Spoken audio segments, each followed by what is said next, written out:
Hi guys, I'm Katie and welcome to my book Nook.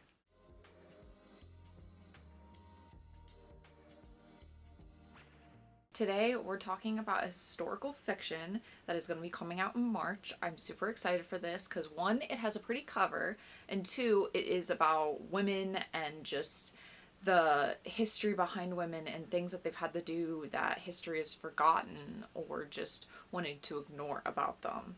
And it's about three women who are trying to fight to not even realize that they want to go down in history. That's what they want, and they don't even realize it. They just want something more out of their lives than what they're given. The book is The Lost Apothecary by Sarah Penner.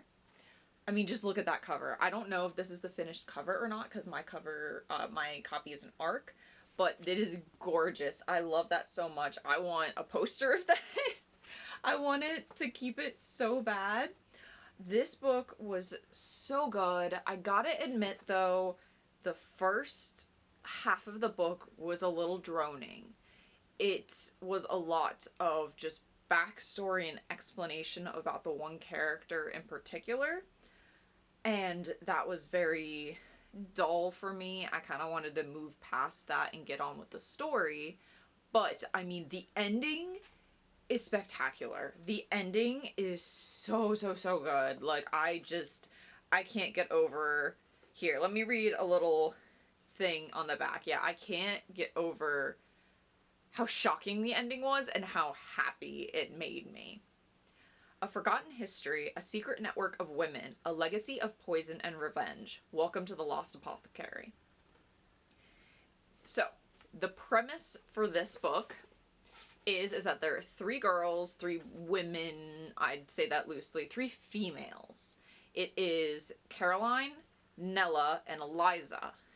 Caroline is in present day. What our world is. Eliza and Nella are from years and years and years and years ago. I don't even... like, the 1700s, I believe. Let me look the second. Give me one moment.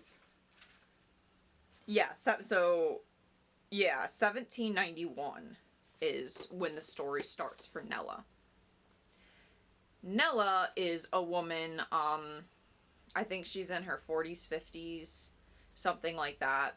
But Eliza is only 12 or 13, so that's what I mean by I say the women loosely. It is about Nella, who has an apothecary, but it is a secret apothecary full of poisons. Eliza becomes obsessed, I would say obsessed, and fascinated by this apothecary, wanting to know more about it. Caroline is present day, and she is from America and just arrived in London. Now Nella, she has this secret apothecary because it is just for women. It is women who have found themselves down on their luck, who their husbands have cheated or are beating on them, or something else disastrous has happened, but they have no way out of the situation that they are in, and they can seek out Nella to give them a poison that will take care of the problem. And Nella has morals. Nella will not kill women because in her mind, in that day and age, most women are not the cause of the problems, they're the victims, which, you know, obviously it depends on, you know, the actual situations, but most of the women that come to Nella are the actual victims, so she actually is doing good. And then Eliza is this girl who comes across the apothecary and wants to be a part of it. She thinks of it as magic. It's fascinating being able to help these women, and she thinks of it as, you know, like this fascinating place.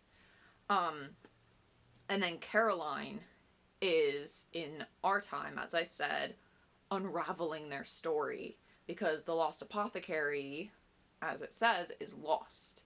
It is left out into history and lost along the way, and who's to say that it would have ever been found? Now, I looked it up, and I'm pretty sure this story is based on rumors that there was an actual apothecary in London and there was a killer, and she, like, there was the owner of this apothecary who would kill people with her poisons and stuff like that. So I don't know who, for as far as we know, the original person could have had no morals whatsoever. I mean, let me know if there's more to the history than what my little bit of digging found out, because I'd love to know more. It's such a fascinating idea.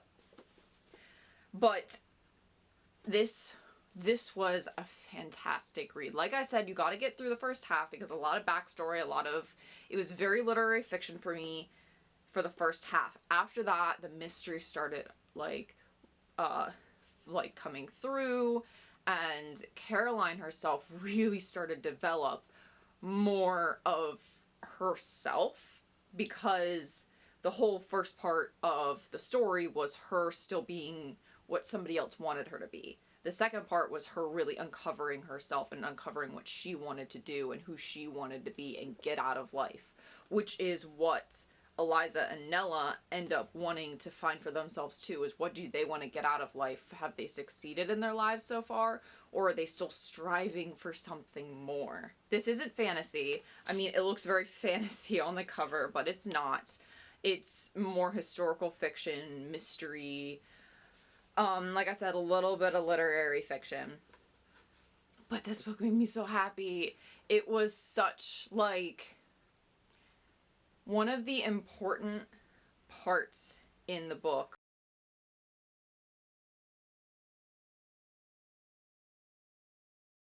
was a ledger.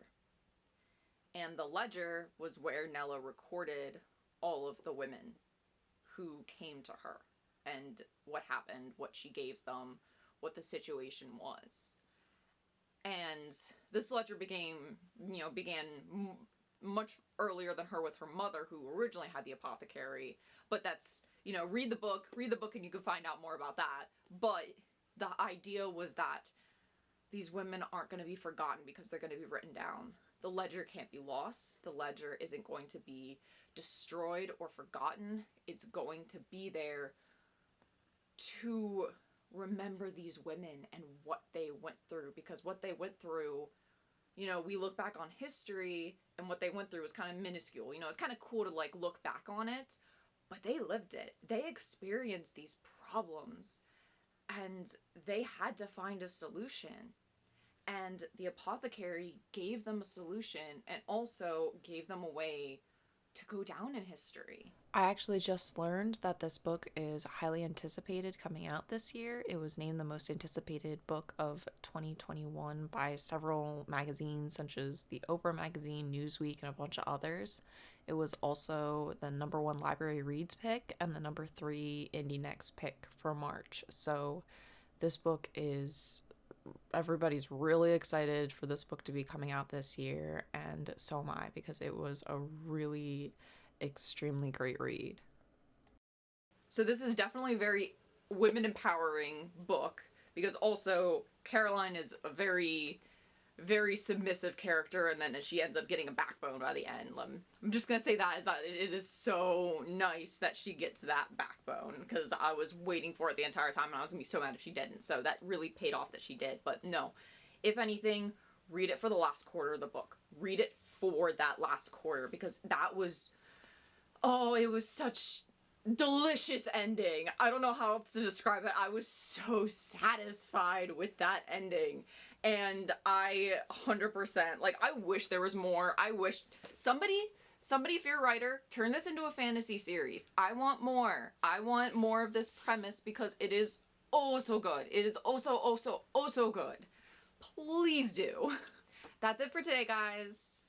Thank you for watching. Please let me know what you think in the comments, because all your feedback is really appreciated. And I'll see you guys in the next one.